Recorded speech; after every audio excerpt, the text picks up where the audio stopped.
Sabi dito ni Nyarnyak. Ito yung subpoena niya. So, pinost niya pa. Ano? And then, yan yung pagkakasabi niya. Meron ba tayong subpoena nito na medyo mas maayos? Puntahan nga natin.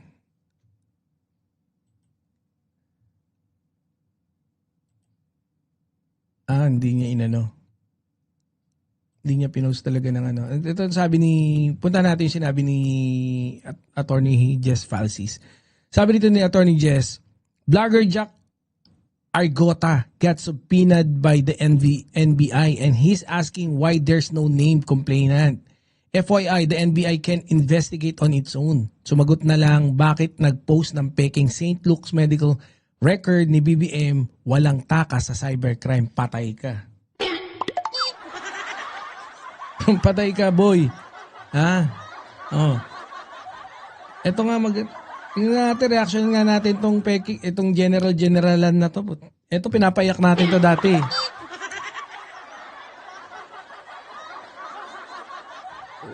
Ito si General, oh. Iyakin pa naman to. Di ba siya nakakahalata? Inayaan lang siya ng mga tropa niyang banatir. They're insisting that the president is seriously ill. Huwag ganun. Magagalit no? Huwag ganun. Magandang araw mga kaibigan. Bigyan natin ng reaction, opinion itong post ang balita ngayon, 8 minutes ago. Title, nauna pa ako kay Tambaluslos at Saldi Kupal. Ito ang reaksyon ng content creator na si Jack Argota. Matapos matanggap ang subpoena mula sa National Bureau of Investigation nitong Huwebes. So ngayon, Huwebes ngayon. Huwebes.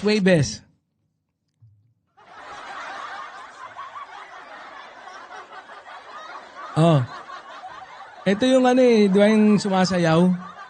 Sa isang Facebook post, ipinakita ni Argota ang dokumentong personal umanong inihatid ng mga tauhan ng NBI sa kanilang bahay.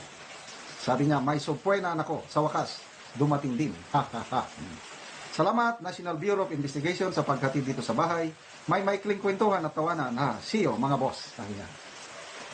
Matatandaan noong Enero 31, sinabi cybercrime, no? Medyo mabigat to. Hihimas ng rehas to si Ngongits. Lito Magno, Acting Director ng NBI, sa panayam sa programang Huwebes. Talks. Di ba? Pagkatapos ng Martes. Hindi. Miyerkules. Di ba? Pagtapos ng Merkules, Huwebes. Ang Billionaire News Channel na posibleng masibpuena si Argota. Ito ay kaugnay ng umano'y pagpapakalat ng peking medical record ni Pangulong Ferdinand Marcos Jr. sa social media. So ito po, si Jack Argota, isang sikat na content creator. Okay, so unahin natin yung medical record. Ano ba ito? Ito ba yung CT scan? Di umano na ang nakalagay letterhead is St. Luke Hospital o Medical Center. Wala ang kwenta naman tong matandang to. Kala ko buhay pa pala eh. Kala ko medyo joke lang. Walang kwenta. Huwag natin masyadong bigyan ng airtime.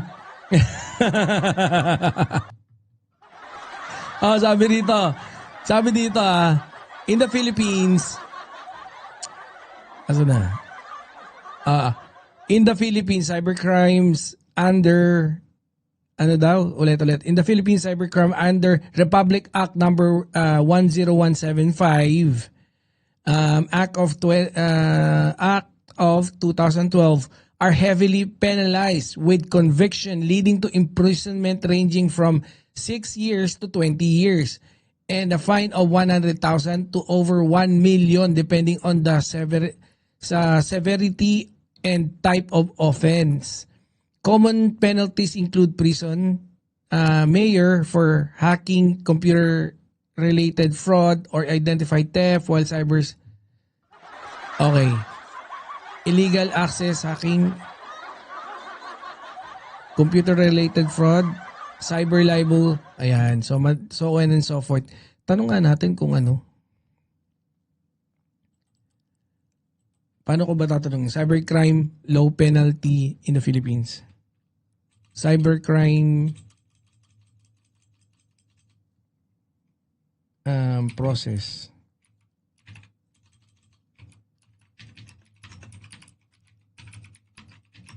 Is it fast?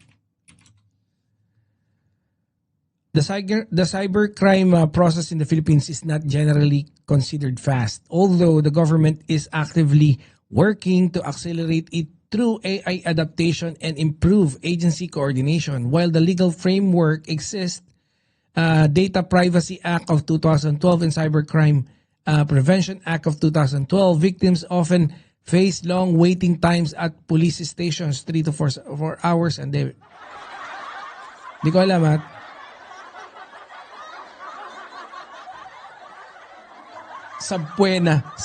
Sobbuena. Pakinggan na nga lang natin to. Hindi, mukhang mabilis yung yung cybercrime, yung proseso dyan. Sana bago mag 2026, kalahati ng taon, baka sana nakakulong na to. Na nakalagay doon, pangalan Ferdinand Marcos Jr. Tapos sinasabi doon yung findings tungkol sa sakit na diverculosis na kumalat. Diverculosis. Ayun ibang bagong sakit yan. Discovery lang ni General yan Diverculosis. Pag kulot-kulot yung bulbul mo.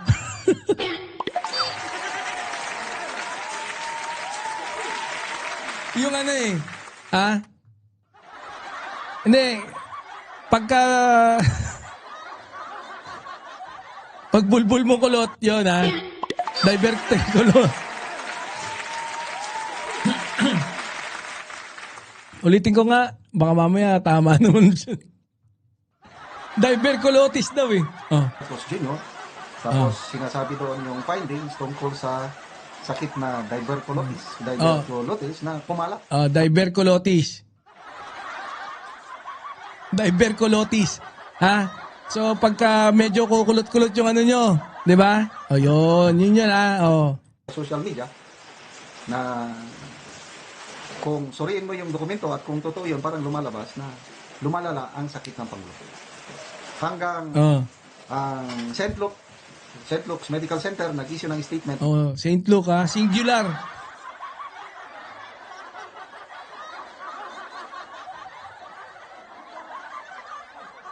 Sige. Sige. Na peke yung dokumentong yun. I don't know kung ito bang dokumentong ito ang rason bakit nasubpuena si Jack Argota. Anyway, subpuena man lang ito. Subpuena lang yan Baka isipin nyo, subpina yan. Subpuena yan Laglag kulotis.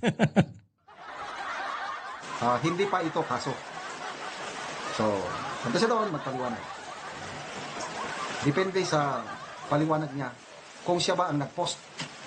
Kung mapatunayan niya na hindi siya ang nag-post, walang mangyayari sa kanya. Hindi din. Hindi ganun yun madaming ililigaw to. Delikado pala mag-vlog din talaga to. Hindi ganun yun. Diba? Chismosong generation. Au pair, shoutout. Kailangan kung Ma'am hindi Dolly na Babes, mapatunayan, at kung ang NBI, marunong ang NBI, mataas ang respeto ko sa NBI. Isa sila sa mga Ganyan ka naman bastusin ka nga Laging mataas ang tingin mo kung kani-kanino. Pag later on, bigla na lang bastusin ka. Ayup ka, wag ganon. Dapat hulihin niya matandang yan Oo nga nagpapakalat ng maling sakit Diverculotis daw. Pati yung mga kulot, nadamay na.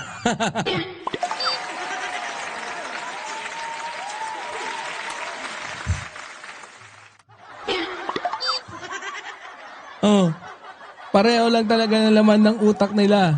Oy, si Boss Sotero, shout out. Ang proper pronunciation ng subpuena ay supina. Silent B, silent O. professional na law enforcement agency sa ating bansa.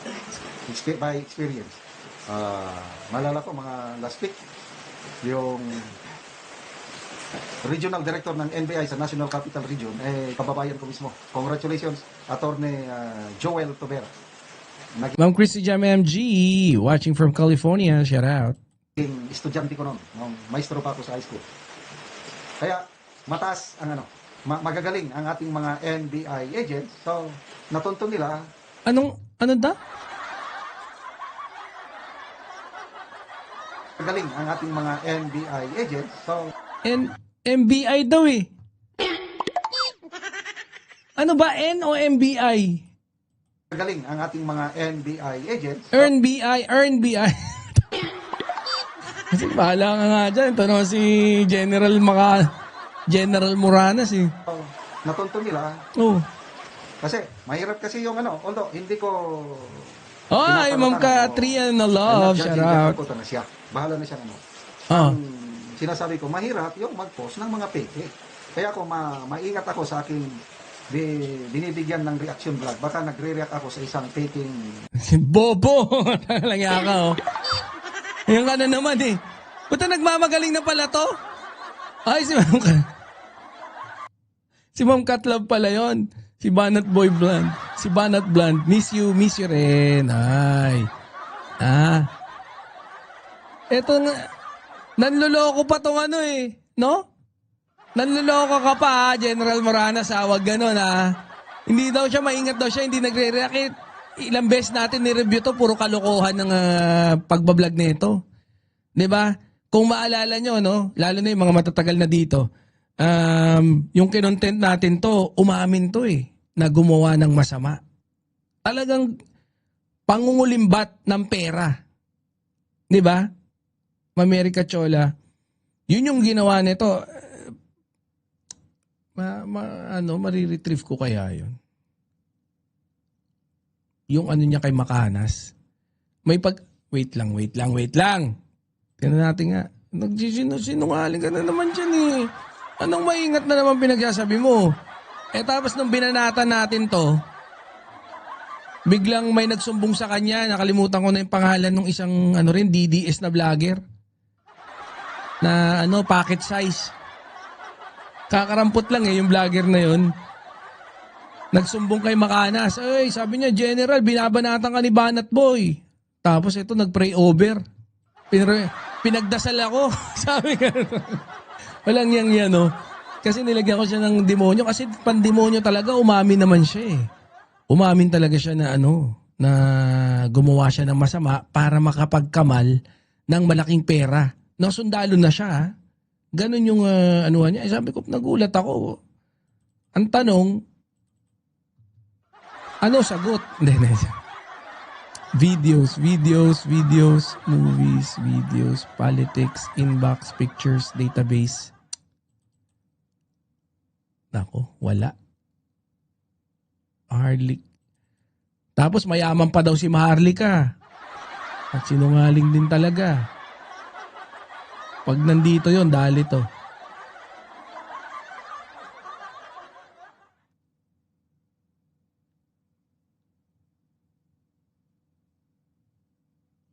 Sabi mayaman daw si Maharlika. Ito sabi ni Maharlika, wala akong pera.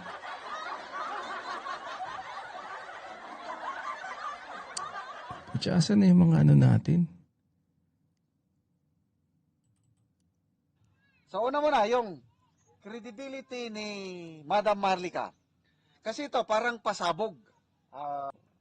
Controversy, sensation. Sensation. Sensation, Bilib na bilib yan kay Maharlika. Bilib na bilib kay Maharlika to. Sensation.